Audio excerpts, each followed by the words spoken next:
नमस्कार और आप सभी लोगों का स्वागत है लिब्रे ऑफिस कैल्क की प्रैक्टिकल की पहली क्लास में, जिसमें हम देखेंगे अपने लिब्रे ऑफिस कैल्क का इंट्रोडक्शन कि क्या चीज़ें कहाँ पर स्थित हैं। मतलब ये आप जो पूरी स्क्रीन देख रहे हो ना, इस पूरी स्क्रीन पे कहाँ पर क्या चीज़ स्थित है वो हम यहाँ पर देखने वाले हैं। चलिए एक एक पॉइंट से शुरू करेंगे और बिल्कुल ध्यान से देखिएगा। सबसे पहले शुरुआत करते हैं यहाँ ऊपर वाली लाइन से कि सबसे पहले जो लिखा है अनटाइटल्ड वन, यहाँ से बात करते हैं।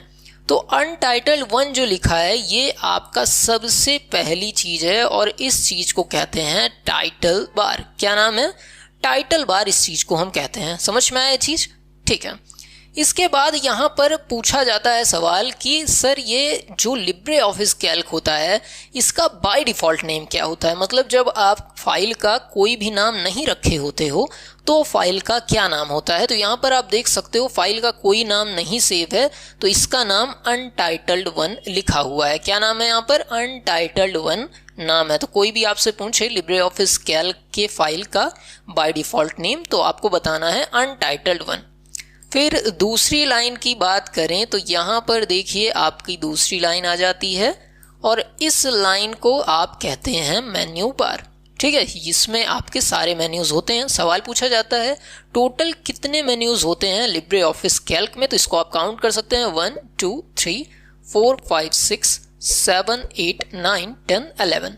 तो टोटल 11 मेनू होते हैं जब भी आप लिब्रे ऑफिस कैल्क की बात कर रहे हैं। इसके बाद तीसरी लाइन की बारी आती है। ठीक है, थोड़ा सा तिरछा हो जा रहा है लेकिन आप समझिएगा, ये तीसरी लाइन है आपकी। ठीक, तीसरी लाइन जो है इसको हम कहते हैं स्टैंडर्ड टूल बार। क्या चीज? स्टैंडर्ड टूल बार, ये तीसरी लाइन है। और फिर ये आपकी चौथी लाइन आती है जिसको आप कहते हैं फॉर्मेटिंग टूल बार। क्या है ये? फॉर्मेटिंग टूल बार है। इसका काम फॉर्मेटिंग करने के लिए किया जाता है। कोई चीज लिख दी है उसको कलर, डिजाइन, शेप, साइज में चेंज करने के लिए इसका यूज किया जाता है। आपने जो बच्चों ने लिब्रे ऑफिस राइटर अच्छे से पढ़ा होगा उसको यहाँ पर ये चीज एकदम एज इट इज सेम ही है। जैसा आपके राइटर में था वैसा ही कैल्क में यहाँ तक तो सेम ही है। इसके बाद थोड़ा सा बदलाव है लेकिन यहाँ तक सारी चीजें सेम है। फिर देखिए ये जहाँ पर A1 लिखा है ये आपका क्या है? ये आपका एक्टिव सेल का रेफरेंस देता है कि कौन सी सेल एक्टिव है उसका नाम बताता है। अभी हम समझेंगे A1 क्यों लिखा है, लेकिन किस सेल पे आपका माउस क्लिक है।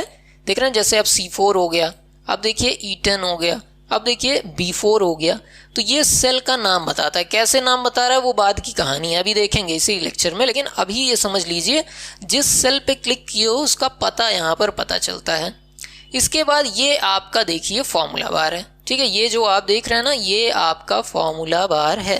ठीक, इस जगह पर आपका फॉर्मूला पड़ता है। जो भी आप फॉर्मूला लिखना चाहें वो यहाँ पर आप लिख सकते हैं, या इनपुट करना चाहें तो इनपुट करने का भी काम यहाँ से होता है। जैसे इस सेल में आप कुछ लिखना चाह रहे हो तो यहाँ पर आप क्लिक करोगे और उसके बाद जो भी चीज़ आप लिखोगे, ठीक है, ठीक जैसे ये चीज़ आप लिख रहे हो ना, ये चीज़ देखिए वहाँ पर नीचे लिख रही। तो इनपुट करने का काम भी आप यहाँ से कर सकते हो, फॉर्मूला लगाने का काम भी आप यहीं से करते हो। इतनी सी चीज़ समझ में आई? ठीक है। फिर देखिए यहाँ पर ये जो ABCD लिखा है ये आपका कॉलम हेडर होता है। ठीक है, ये हो गया 0.5, ये हो गया 0.6 और फिर ये हमारा हुआ 0.7। जो ABCD लिखा है इसको हम कहते हैं कॉलम हेडर। ये कॉलम का हेडर है।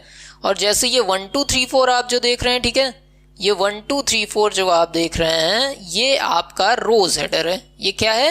रोज हेडर है। कॉलम हेडर, रोज हेडर। ठीक, फिर यहाँ पर देखिए यहाँ पर सीट टैब है कि कौन सी सीट आपने ली है, कितनी सीट ली है वो यहाँ पर दिखता रहता है। जैसे मैं यहाँ पर प्लस साइन पे क्लिक करूँ तो देखिए 2 सीट हो गई, 3 सीट हो गई। इस तरीके से आप ज़्यादा सीट लेना चाहें तो यहाँ पर ज़्यादा सीट भी ले सकते हैं और यहाँ पर आपका सीट दर्शाया जाता है। और एकदम नीचे की तरफ अगर आप देखें तो ये आपका क्या होता है? स्टेटस बार होता है। ये राइटर में भी था। ठीक है, ये आपका 9वां पॉइंट है। ठीक, सॉरी 10वां होना चाहिए, ये आपका 9वां पॉइंट था, लेकिन चलिए ये आपका स्टेटस बार है जो स्टेटस बताता है। ठीक है, और यहाँ पर किनारे की तरफ देखें तो जूम की बटन है। समझ में आई ये चीज़? यहाँ पर जूम इन जूम आउट की बटन है। थोड़ा सा मैं किनारे हो गया हूँ ताकि आपको दिख पाए। चलिए अब इस सारी चीज़, ये तो इंट्रोडक्शन हो गया। अब चलिए थोड़ा सा पढ़ाई भी कर लेते हैं कि कैसे हम इसको समझें। तो सबसे पहली चीज़ जो आती है कि कितना यहाँ पर मैक्सिमम और मिनिमम जूम होता है।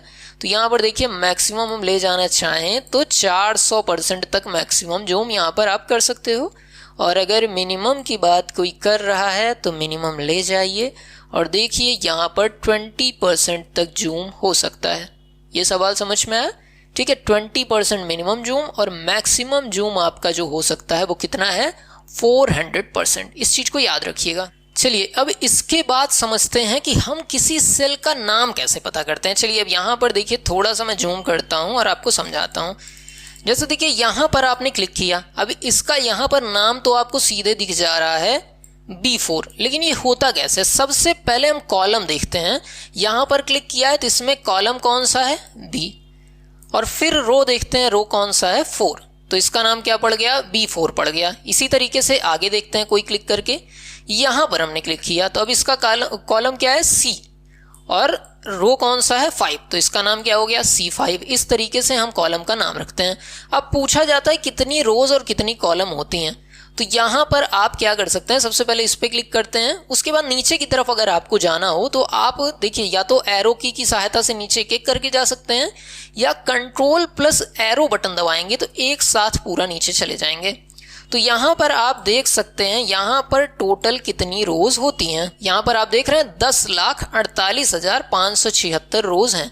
और अगर कॉलम की बात की जाए तो कंट्रोल दबा के एरो की मदद से जब आप मूव करेंगे, यहाँ पर मैं क्लिक कर देता हूँ, ठीक है, तो कॉलम कितने यहाँ पर टोटल हो सकते हैं, तो XFD तक हो सकते हैं। ठीक, रोज कितनी है यहाँ पर दिख रहा है, कॉलम कितनी है यहाँ पर दिख रहा है। तो पूछा जाए कौन सी सेल सबसे आखिरी सेल है, सबसे आखिरी सेल, तो ये हमने लिया XFD और यहाँ से हमने ले लिया रो का नंबर। तो ये देखिए ये आखिरी सेल का एड्रेस यहाँ पर लिखा हुआ है, ये याद कर लीजिएगा। समझ रहे हैं, आखिरी सेल का एड्रेस याद कर लीजिएगा। पिछले लेक्चर मैंने बताया था ना कि अभी ना समझो, अभी हम समझाएंगे कैसे क्या चीज़ होती है, ये सारी चीज़ हम समझाएंगे, बिल्कुल भी परेशान मत होइएगा। तो ये आपका हो गया आखिरी सेल। कैसे पहुंचे समझ में आया, कंट्रोल प्लस एरो की सहायता से आप यहाँ पर पहुंच सकते हैं। ठीक, कोई दिक्कत कोई परेशानी नहीं हुई होगी। तो ये हमारा लिब्रे ऑफिस कैल्क की स्क्रीन का इंट्रोडक्शन था। अगले लेक्चर से हम थोड़े टॉपिक को लेकर चलेंगे और आपके पूरे कैल्क को आसानी से खत्म कराएंगे। हमारा ये प्रयास आपको अच्छा लगता हो तो एक छोटा सा सब्सक्राइब और एक बड़ा सा लाइक कर दीजिएगा, और अगर वीडियो पसंद आती हो तो एक कमेंट भी कर दीजिएगा। मिलते हैं अगले लेक्चर में, तब तक के लिए नमस्कार, जय हिंद।